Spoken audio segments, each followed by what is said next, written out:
세상에 사람들이 문자를 보내거나 또 우리도 마찬가지입니다. 문자를 보내거나 인터넷에 댓글을 달 때 사용하는 것 중에 그 이모티콘이라는 게 있어요. 아시죠? 이모티콘이 뭔지. 컴퓨터나 휴대폰의 자판 중에서 알파벳이나 특수기호를 사용해서 자신의 감정, 심경을 나타내는 것이 바로 이모티콘입니다. 그런데 우리나라 하고요, 미국이나 유럽, 그 사람들의 이모티콘의 표현이 좀 달라요. 우선 미국이나 유럽 사람들, 서양 사람들이라고 하죠. 이 사람들이 쓰는 이모티콘을 제가 한번 보여드리도록 하겠습니다. 이렇게 생겼어요. 그렇죠? 자, 보시면 어떤 의미인지 아시겠습니까? 그렇죠? 맨 처음에는 그냥 무표정한 거고, 두 번째는 혓바닥 내밀고 있는 거, 세 번째는 이렇게 눈을 이렇게 찡긋하면서 웃고 있는 거죠. 그리고 네 번째는 이렇게 별로 안 좋은 표정이에요. 우울한 표정. 그리고 다섯 번째는 찡긋 웃는 표정. 그렇게 보실 수 있으시죠? 그렇죠? 예.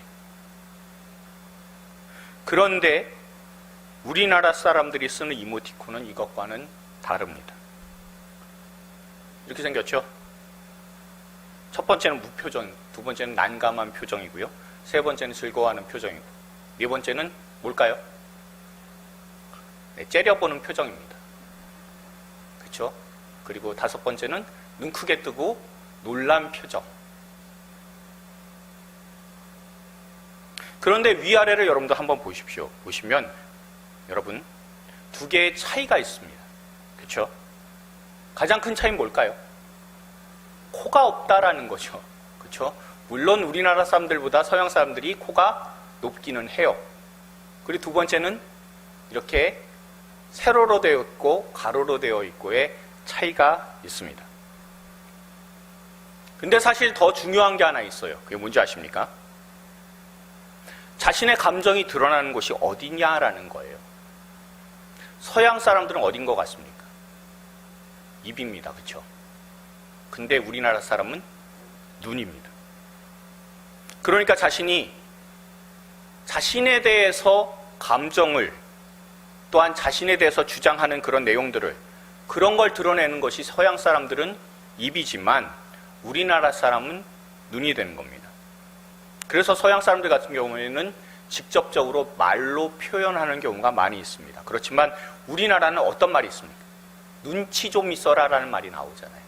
그렇죠? 서양에서는 없는 말이 눈치 좀 있어라라는 말이라고 합니다.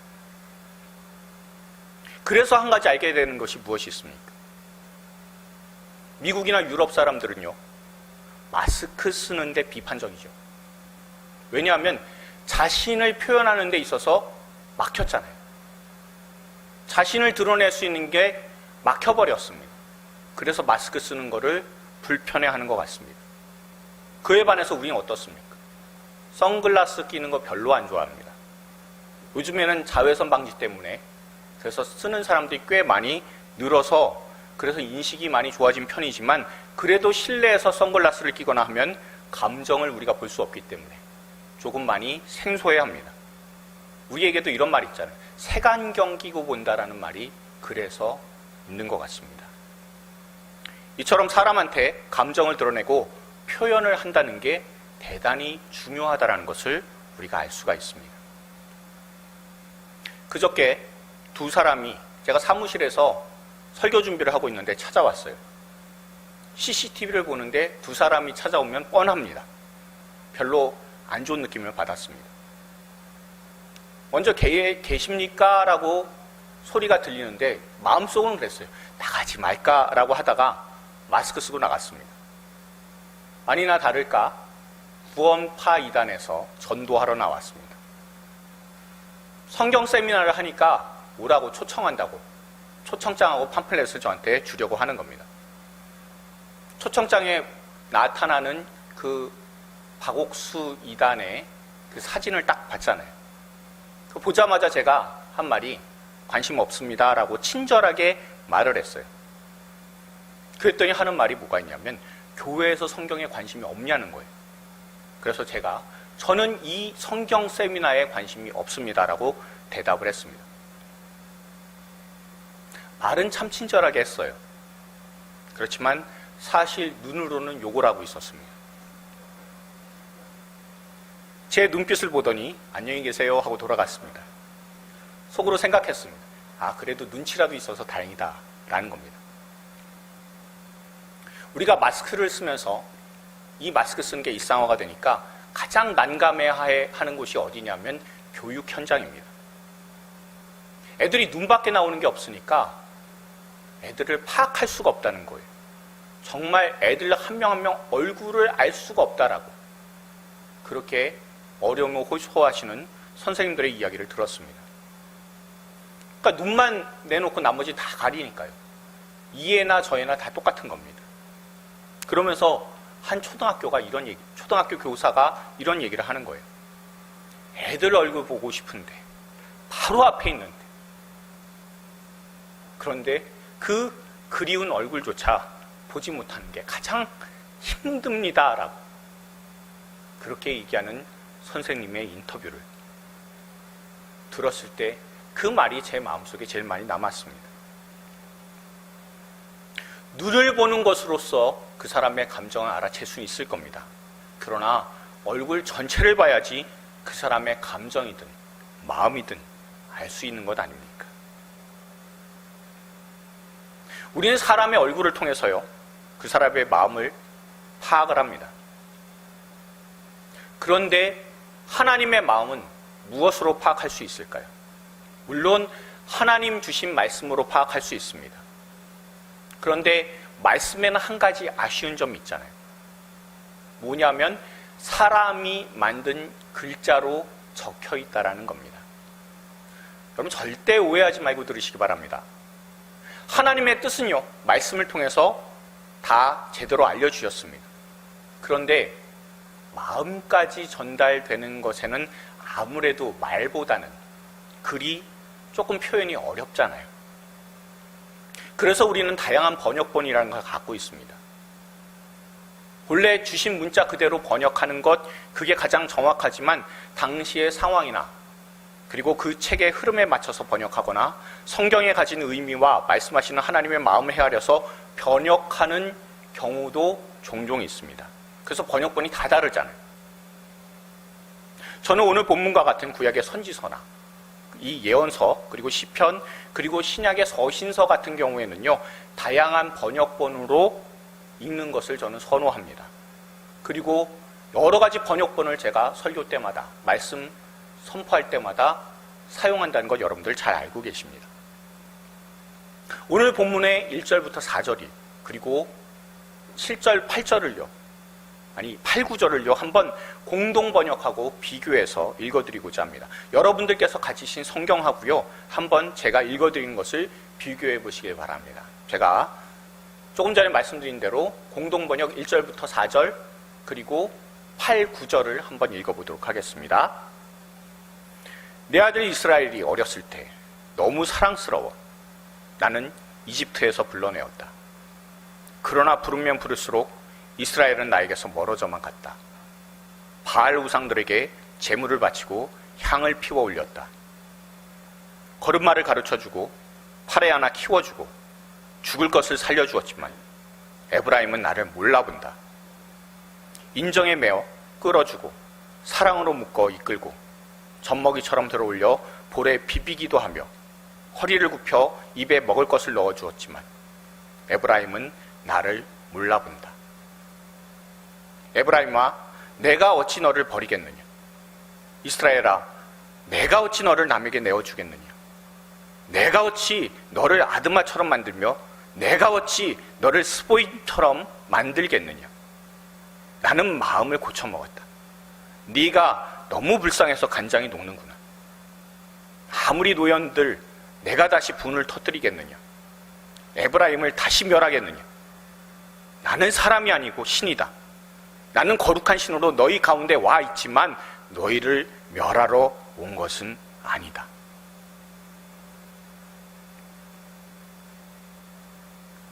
어떻습니까? 같은 성경인데요. 하나님께서 애달아 하시는 그 마음이 느껴지는 것 같지 않습니까? 우리는 성경에서요, 하나님의 사랑에 대해서 자주 이야기합니다. 하나님의 사랑은 그냥 아름답고 풍성하고 뭐든 다 받아주시는 사랑이다 라고 생각하고 그걸로 그치는 것 같이 여길 때도 있습니다. 또한 너는 그러다가 멸망해라, 다 네가 잘못한 까닭이다 라고 무관심하고 기계적인 그런 사랑의 모습을 보여주시는 것 같다라는 생각이 들 때도 있습니다. 그러나 하나님의 사랑은 그렇지 않습니다. 오늘 이 말씀, 이 번역으로 본 하나님의 사랑은 정말 안타까워하시고 마음 아파하시고 하나님 당신께서 고통을 느끼시는 사랑을 하고 계시다라는 것을 우리가 알 수가 있습니다. 우리가 새벽에 요즘 묵상하고 있는 책이 호세아서입니다. 그래서 오늘 본문이 새벽 묵상 본문하고 겹치잖아요. 그래서 처음에는요, 건너뛰고 어느 정도 시간이 흘러서 할까라고도 생각을 했었습니다. 그런데 그렇게 하면 새벽 기도를 못 오시는 분들한테 죄송한 일이 되는 겁니다. 그래서 순서대로 하기로 했습니다. 여러분, 호세아 선지자는요, 북이스라엘 여로보암 2세 때에 활동했었던 선지자입니다. 우리가 열왕기를 이렇게 보면요, 북이스라엘은 나라 역사가 200년 정도 돼요. 그런데 8번이나 쿠데타가 일어난 그런 나라입니다. 그러니까 왕조라고 할 수 있는 그 표현 자체가 불가능한 나라가 바로 이 북이스라엘이에요. 남유다는 다윗 왕조잖아요. 근데 여기는 왕조라고 부를 수가 없어요. 왜냐하면 계속 쿠데타가 일어나서 계속해서 다른 왕이 세워지고 했으니 그게 200년 동안 8번이라고 생각해보면 왕조라고 부를 수 있는 게 없다라고 생각하시면 됩니다. 그나마 왕조라고 할 수 있는 그런 왕조가 있다면 부왕조가 있어요. 하나는요, 4명이 왕위에 올랐었던, 그리고 아합으로 유명한 오므리 왕조가 있습니다. 그리고 5 왕이 계속해서 연이어 나왔었던 이 예후 왕조가 있어요. 예후 왕조는요, 5 왕이 있었고 그 중에 오늘 본문에 나오는 여로보암 2세가 나온 왕조가 바로 이 예후 왕조입니다. 이 여로보암 2세는요, 예후 왕조에서 탁월한 왕입니다. 정치적이고 경제적이고 군사적이고 외교적이고 모든 것이 다 뛰어난 왕이 바로 이 여로보암 2세다라고 생각하시면 돼요. 북이스라엘의 영토를 북쪽과 동쪽으로 확장을 했습니다. 그래서 열왕기 14장에 이런 말씀이 있어요.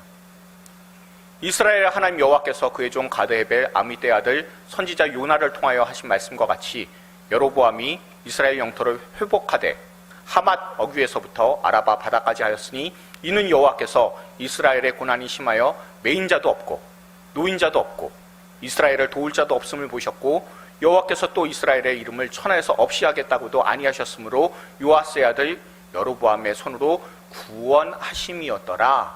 아멘. 이렇게 말씀하신 것처럼 어느 정도냐 하면 다윗 때 여러 나라를 정복을 했잖아요. 그래서 영토가 가장 컸습니다. 그때 다윗 때의 영토만큼이나 북쪽 영토를 확장을 한 사람이 바로 이 여로보암 2세입니다. 국방이나 안보는요, 주변 나라들이 넘보지 못할 만큼 확실한 상황입니다. 또한 정치적으로도 안정이 되어 있어요. 게다가 경제적으로는 최고로 번영했었던 시기입니다. 이스라엘이 북이스라엘과 남유다로 나눠진 후에 늘 주변의 공격으로 어려움을 당했습니다. 하나인 나라여도 부족한데 둘로 나뉘었으니까 매번 계속해서 힘들게 살았을 것 아닙니까? 수도 없이 전쟁을 겪었었습니다. 그런데 이 여로보암 2세 때만큼은요, 북이스라엘 백성들이 아무런 걱정 없이 2달이 뻗고 잘 수 있었던 그런 때가 바로 이 여로보암 2세 때입니다. 그런데 중요한 것은요, 이런 평화와 풍요로 인해서 하나님을 잊어버리게 됐습니다. 아합 때처럼 여호와의 신앙을 핍박하는 건 아니에요. 그렇지만 여호와를 섬기는 신앙에다가 거기에 우상을 함께 섬기고 자신의 행복을 위해서만 살아갔었던 때가 여로보암 2세 때입니다. 그러니까 매일같이 제사는 드리는 거예요. 매일같이 예배는 드립니다. 그런데 그 예배는 형식적으로 때우는 예배입니다. 너무나 부자들이 많아요.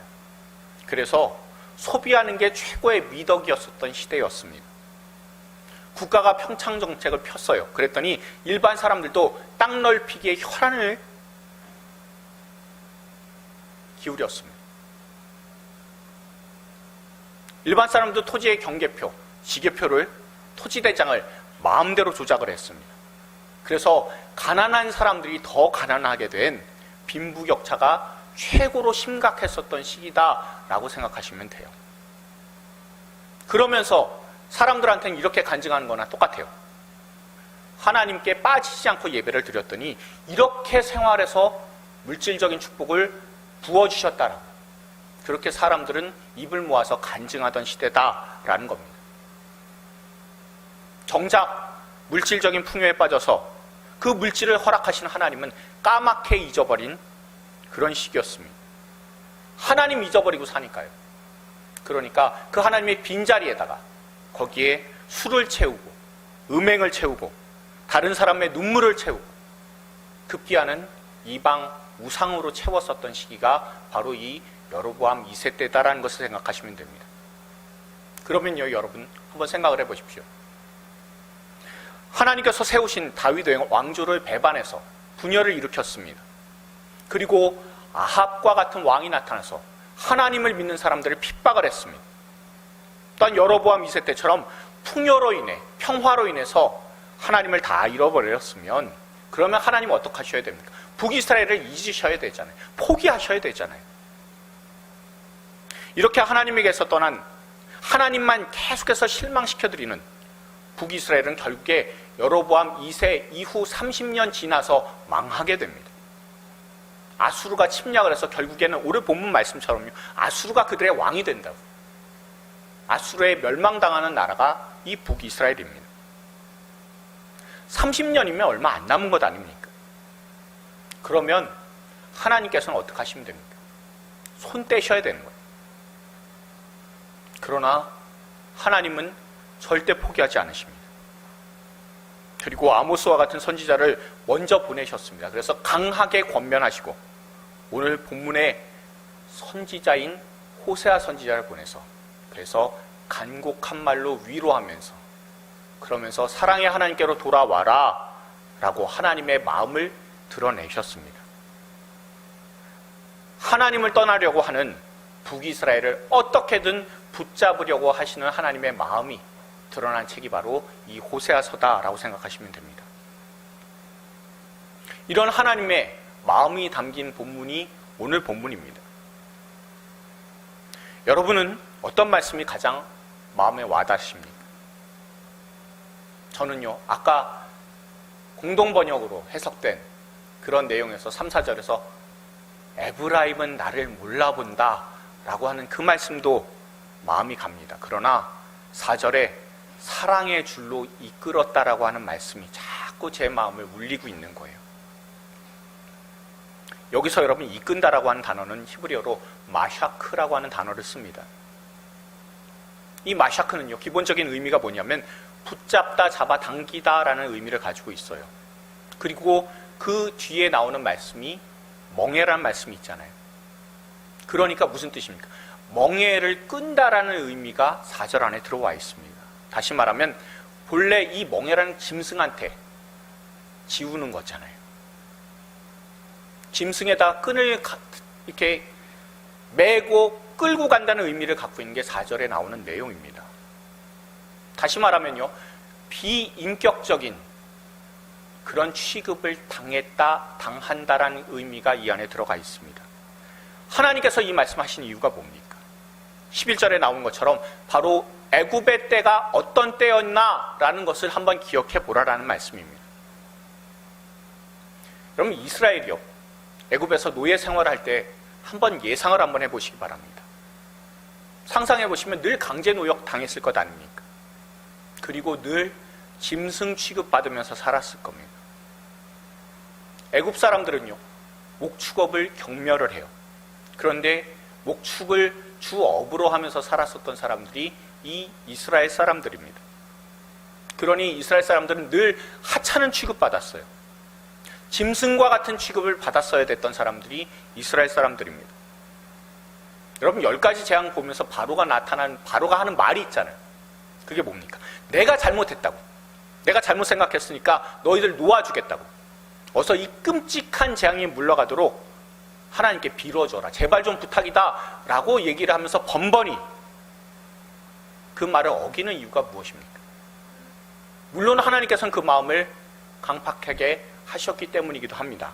그렇지만 그만큼 이스라엘 사람들을 무시한 것 아닙니까? 누가 봐도요, 직업도 애굽 입장에서 보면 변변치 않은 직업을 갖고 있습니다. 사회적으로 약자입니다. 경제적으로 가난한 사람들이에요. 얼마든지 무시해도 좋은 존재였습니다. 막 부려먹어도 되고요. 애가 태어나도 그 애를 죽여도 되는 존재가 이스라엘 사람들이었었습니다. 이스라엘은 철저하게 애굽 사람들로부터 무시받은 사람들입니다. 그리고 애굽에서 아니면 당시의 모든 사람들에게서 이스라엘 사람들을 존귀하게 여겨준 그런 사람은 아무도 없었습니다. 그런데 오직 하나님 한 분만 그런 무시받는 이스라엘을 사랑해 주셨습니다. 조금 전에 읽었었던 공동번역의 그 말씀처럼 너무 사랑스럽게 여겨주셨습니다. 세상은 이스라엘을 짐승처럼 여겼지만 하나님은 이스라엘을 아들로 여겨주셨습니다. 그리고는 사람들처럼 학대와 폭력의 줄로 이끌지 않고 사람의 줄, 인격적으로 대우해 주셨다는 겁니다. 공동번역의 표현에 의하면 인정으로 이끌었다라고 하는 겁니다. 그리고 오늘 본문 말씀에 나오는 대로 여러분 4절에 그들 앞에 먹을 것을 두었노라, 이거는요 단순히 먹을 것 공급해 주셨다는 게 아니에요. 허리를 굽혀 입에 먹을 것을 넣어 주셨다라는 말씀입니다. 곧 아이에게 먹을 것을 주시듯 그 크신 하나님께서 눈높이를 맞추시고 허리를 굽혀서 필요한 것을 주셨다는 의미입니다. 여러분, 아이를 키우실 때 공감만 하는 그런 말이 있으실 겁니다.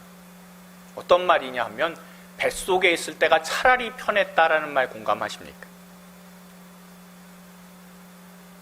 전혀 공감을 안 하시는 것 같은데. 일단 애가 태어나면요, 부모의 일상부터 바뀝니다. 아이가 태어나면 부모가 아이한테 맞춰야 되는 겁니다. 아이가 태어나기 전에 세상 말로 뭘 좋아할지 몰라 다 준비해서 하면서 다 준비하고 있잖아요. 철저히 출산 준비를 하게 됩니다. 다른 사람들의 경험담도 듣고요, 인터넷에서 육아 등을 다 보면서 하나부터 10까지 필요한 것 다 준비한다고 준비했지만 정작 중요한 건 뭡니까? 어떤 애가 태어나올지 모른다는 겁니다. 애가 태어나면요, 애한테 다시 맞게 준비해야 되는 게 생긴다는 겁니다. 이런 거죠. 애가 좋아할 거라고 예상해서 딸랑이 준비했어요. 근데 딸랑이를 애가 관심이 없어 합니다. 그런데 이상하게 생긴 인형에는 관심이 있는 거예요. 그럼 어떻습니까? 그 인형은 사줘야 되는 겁니다. 그리고 몇 년 후에 걔 동생이 생기죠. 그러면 그 형이나 언니가 썼던 것을 다시 물려주려고 했지만, 재활용하려고 했지만 사실 그게 안 되잖아요. 왜요? 성격 다른 애가 태어나기 때문에 그렇습니다. 저희 집에 둘째 첫 이유식을 할 때가 생각납니다. 애엄마가 첫 이유식이라고 정말 정성스럽게 야채죽을 만들어 주었습니다. 야채죽 만들기 위해 이렇게 야채를 다져야 되잖아요. 야채를 다질 때 저는 그렇게 곱게 다진 것을, 칼로 다 다졌거든요. 그렇게 곱게 다진 것을 본 적이 없습니다. 그렇게 정성스럽게 야채죽을 애한테 떠먹여 주자 그대로 뱉었습니다.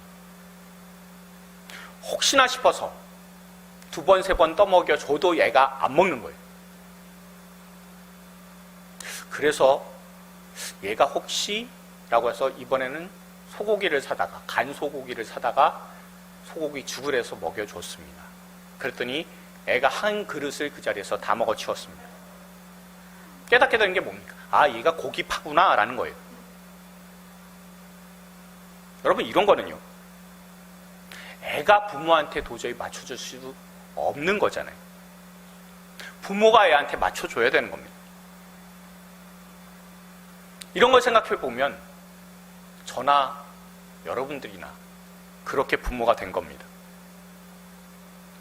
그리고 그 부모라는 존재를 통해서 저와 여러분의 그 아이들은 어느덧 성장을 해서, 그래서 출가도 하고요, 집을 떠나서 자신의 꿈을 향해서 나아가기도 합니다. 그런 자녀들을 보실 때 어떤 마음이 드십니까? 부모에게 한 통화 전화 없는 날이 늘어나는 것 보시면서 서운하십니까? 아니면 어쩌다 한 번이라도 전화 한 통화 해주는 그 자녀가 반가우십니까? 책 중에 김진형이라고 하는 작가가 있습니다. 그 작가가 지은 책 중에 딸바보가 그렸어 라는 책이 있어요. 거기에 나오는 글 하나를 제가 읽어드릴게요.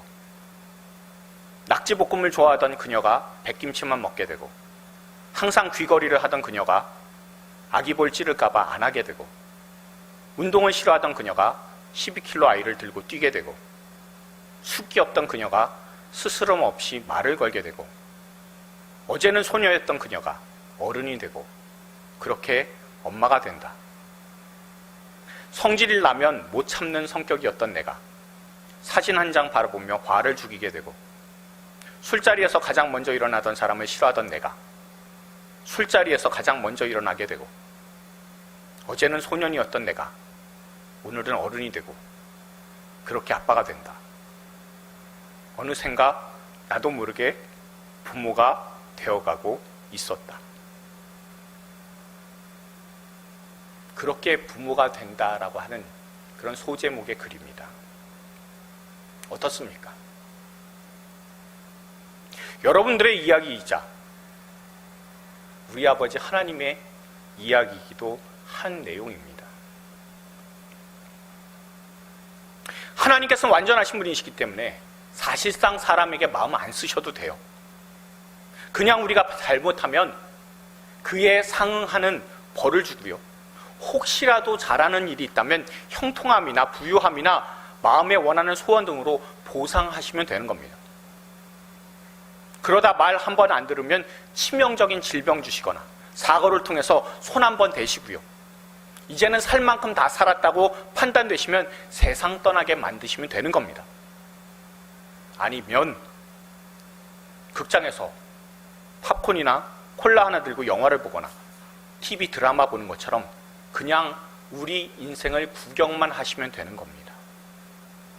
모든 것이 하나님의 계획대로 진행이 되기 때문에 그 가운데 사람이 어떻게 반응을 하는가, 그거를 보시는 것도 흥미가 있으실 것 같습니다.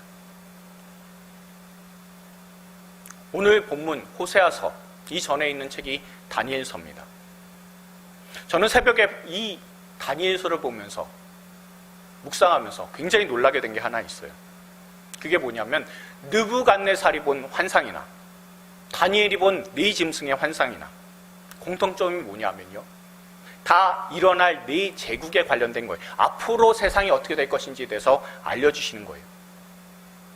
그런데요, 끝까지 하나님께서 정하신 것은 바뀌지 않는다는 겁니다. 다니엘 9장에서요, 다니엘이 하나님의 뜻을 깨닫게 됩니다. 아, 하나님께서 이렇게 세상을 움직이시겠구나라는 것을 알게 돼요.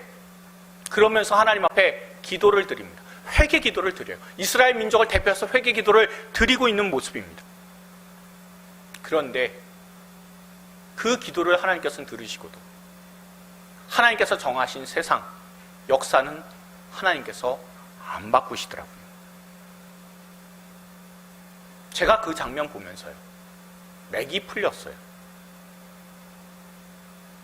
우리 개인이요, 또한 우리 가정이요, 우리 산정목교회의 미래는요, 하나님께서 다 정하셨다는 겁니다. 그것은 우리가 아무리 기도하고 노력을 해도 바뀌지 않을 수도 있다는 게 다니엘서를 묵상하면서 제가 사실상 낙심하게 된 겁니다.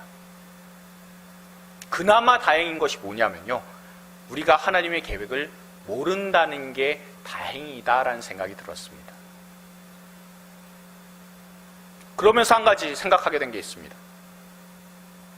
그러면 하나님께서 우리에게 바라시는 게 뭐냐라는 거죠.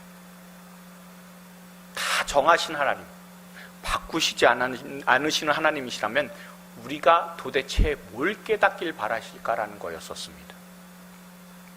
이것 때문에 새벽에 다니엘서에서 신약으로 안 넘어가고 도로 구약 호세아서를 묵상하게 된 겁니다.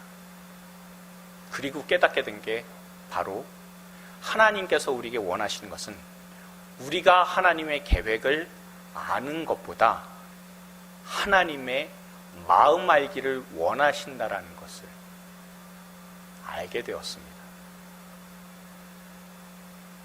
하나님께서 허리를 굽혀서 우리를 먹여주셨다고 본문은 말씀하고 있습니다. 자녀를 기르시는 부모처럼 눈높이를 맞춰주셨습니다. 그 눈높이를 맞춰주신 게 출애굽으로 나타났고요, 예수 그리스도께서 이 땅에 사람으로 오신 성육신으로 나타나셨습니다. 하나님께서 그 눈과 귀를 낮추셔서 그 백성의 아픔과 슬픔을 듣고 보시고 아시기 때문에 그 부르짖음을 잊지 않으시고 노예에서 해방시키셨고요, 죄악에서 살아가는 우리의 모습이 너무나 안타까우셔서 사람의 마음과 가슴으로 사람을 있는 그대로 느껴주셔서 또한 너무도 사람을 사랑하셨기에 사람이 되셔서 이 땅에 찾아오셨습니다. 그 사랑하는 사람을 위해서 자신을 십자가에 내어주셨습니다. 제가 아직은 젊어서요, 됐어, 괜찮아, 아직 안 죽어 라고 호기롭게 말하거나 생각하는 부분들이 있습니다. 그런데도 불구하고 마음속에는 괜찮을까 싶은 그런 두려움은 저도 있습니다. 그런데요, 시간이 지날수록 세상에 대해서 조금씩 무뎌지는 것 같다라는 생각이 들기도 합니다. 다시 말하면 세상에서 보상하는 방법에 크게 마음을 두지 않게 되었다라는 겁니다. 세상은요, 세상의 기준인 건강, 행복, 통장 잔고, 자녀들의 형통 등으로 우리의 신앙에 대해서 잣대를 들이대고는 합니다. 그런데 이제는 그런 것 없어도 괜찮다라는 생각이 점점 더 짙어진다는 것을 느끼게 됩니다. 물론 그런 것 있으면 좋겠지만 꼭 그런 것 아니어도 날 사랑해 주신 주님이 있으신데, 꼭 그런 것 없어도 이 땅에 날 위해서 찾아오신 우리 주님 계시는데, 그런 세상의 보상이 없어도 날 사랑하셔서 십자가로 내가 갈 처사오를 마련해 주신 우리 주님이 있으신데 라는 생각이 요즘에 제 마음속에 하나씩 채워져 간다는 느낌입니다. 그냥 이런 게 제게 있어서 가장 중요한 보상이자 구주이신 하나님을 몰라보지 않고 나를 사랑해 주시는 그 불붙는 듯한 십자가의 사랑을 조금 더 많이 느끼고 조금 더 많이 깨닫고 조금 더 많이 알아보게 되었다는 게 제게 있어서의 가장 큰 위로이자 보상이 되었다라는 것을 저는 여러분들에게 말씀드리고 싶습니다. 여러분, 무엇 때문에 이 자리에 계십니까?